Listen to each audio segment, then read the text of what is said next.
आप ऋतुराज सिंधिया जी।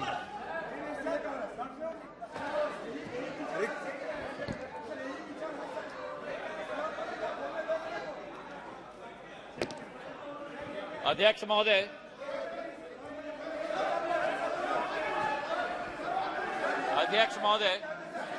ऋतुराज सिंधिया, आज मैं अपने एनडीए के गठबंधन को और प्रधानमंत्री जी को मैं धन्यवाद अर्पित करना चाहता हूं कि इस अविश्वास प्रस्ताव पर बोलने का मुझे मौका दिया। लेकिन जो ये दृश्य अध्यक्ष महोदय इस प्रजातंत्र के मंदिर में आज हम देख रहे हैं, जिस प्रजातंत्र के मंदिर में इस देश की संस्कृति, इस देश का सद्भाव, इस देश की विचारधारा निर्मित की जाती, जिस प्रजातंत्र के मंदिर से देश की 140 करोड़ जनता अपनी प्रेरणा लेती, उस प्रजातंत्र के मंदिर में ये स्पष्ट हो गया है अध्यक्ष महोदय कि इन लोगों को ना देश की चिंता है, ना प्रधानमंत्री के पद की चिंता है, ना राष्ट्रपति के पद की चिंता है। इनको तो केवल अपनी हैसियत की चिंता है। ये देश को पूर्ण रूप से स्पष्ट हो गया। अध्यक्ष महोदय, मुझे 20 साल हो गए हैं इस संसद में, मेरा अपना सौभाग्य मैं मानता हूं, लेकिन ऐसा दृश्य में मैंने 2 दशक में नहीं देखा है कि जिस तरीके से देश के सर्वोच्च पद के व्यक्ति 140 करोड़ जनता के हृदय में स्थापित इस देश के प्रधानमंत्री के प्रति जो शब्दों का उपयोग विपक्ष के द्वारा किया गया है, मैं मानता हूं कि सदन के सामने नहीं लेकिन देश की जनता के सामने इन्हें माफी मांगनी चाहिए। आज जो दृश्य हम देख रहे हैं अध्यक्ष महोदय कि अविश्वास प्रस्ताव के आधार पर,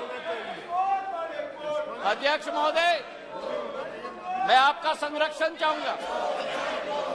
ये बोलने के लिए कभी तैयार हो जाते हैं लेकिन सुनने के लिए तैयार नहीं होते। न देश की जनता की ठोक कर 2 बार चुनाव में नतीजा हजम करने के लिए तैयार है, न सदन की बात सुनने के लिए तैयार है। आज जो स्थिति उत्पन्न हुई है अध्यक्ष महोदय, जो अविश्वास प्रस्ताव लाया गया, सर आपका संरक्षण मैं चाहता हूं, इनको कंट्रोल किया जाए। देश की जनता ने तो अपना पूरा परिणाम इनके चेहरे पे दिखा दिया। जो जनता के सामने नहीं कर पा रहे वो आज सदन में बैठ के कोशिश कर रहे हैं करने के लिए। जो अविश्वास प्रस्ताव इनके द्वारा यहां लाया गया, यह अविश्वास प्रस्ताव मणिपुर की बात नहीं है। मिशन मणिपुर के आड़ में ये अपनी राजनीतिक रोटियां सेकने के लिए आज यहां उपस्थित हुए हैं। पिछले 2 दिन से मैं सुन रहा हूं अध्यक्ष महोदय, हम इनको भी बता दें कि अगर ये इनका वर्ताव रहा तो इनकी बात भी इस प्रजातंत्र के मंदिर में हम सुनने नहीं देंगे। पूर्ण रूप से स्पष्ट करना चाहते हैं अध्यक्ष महोदय, जो इस क्षेत्र में और इस सदन में प्रस्तुतिकरण हुई है, ये वो बादल है जो गरजना चाहते हैं लेकिन बरसते नहीं। ये वो बादल है जो चर्चा में रहना चाहते हैं लेकिन चर्चा सुनना नहीं चाहते। अध्यक्ष महोदय, आज अध्यक्ष महोदय ये अविश्वास प्रस्ताव जो लाया गया है, सारे आवश्यक विमर्श एक तरफ रखे गए हैं और इनकी हट एक तरफ है। हमारे देश के प्रधानमंत्री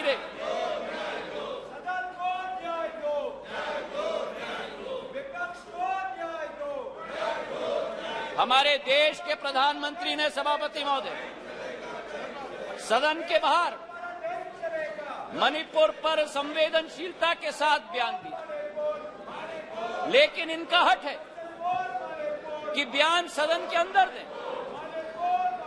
गृह मंत्री जी ने यहां बैठकर दिन प्रतिदिन स्पष्ट किया कि जिस दिन जिस घंटे पे आप चर्चा करना चाहते हैं हम तैयार है करने के लिए, लेकिन 17 दिन इसी तरह ये सदन को इन्होंने चलने नहीं दिया।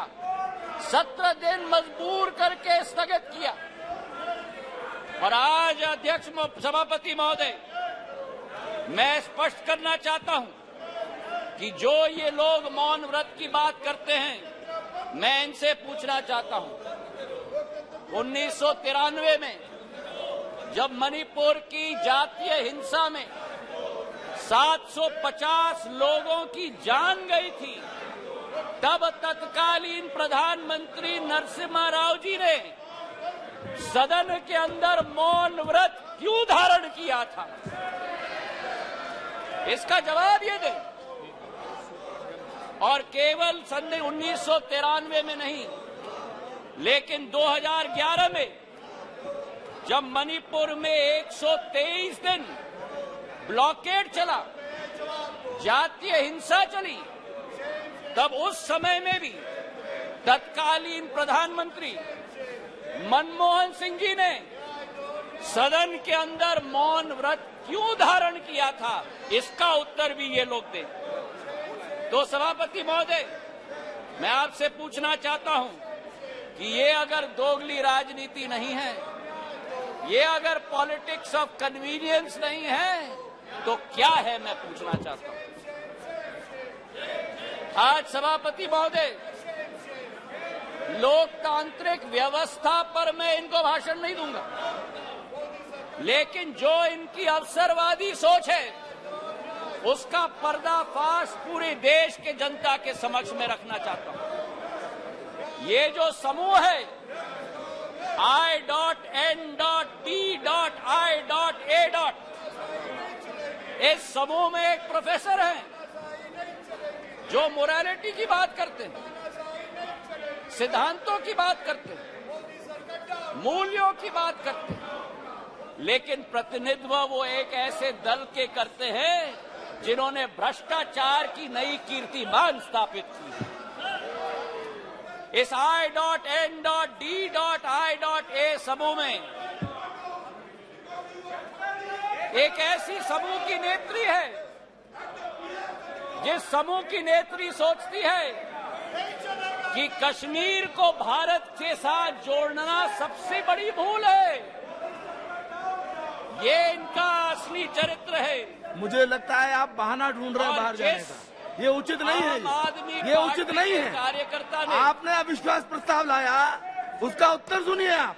ये बिल्कुल मर्यादाहीन व्यवहार करना, उसके बाद वॉकआउट करना, ये लोकतांत्रिक संसदीय व्यवस्था की दृष्टि से उचित नहीं है। नो, बिल्कुल गलत बात है ये। आपका इस प्रकार से बहाना लेकर के बाहर जाना, ये बिल्कुल संसदीय व्यवस्था का अपमान है। ये बात करवा करके नोट करिए आप लोग, प्लीज। Honourable minister, please.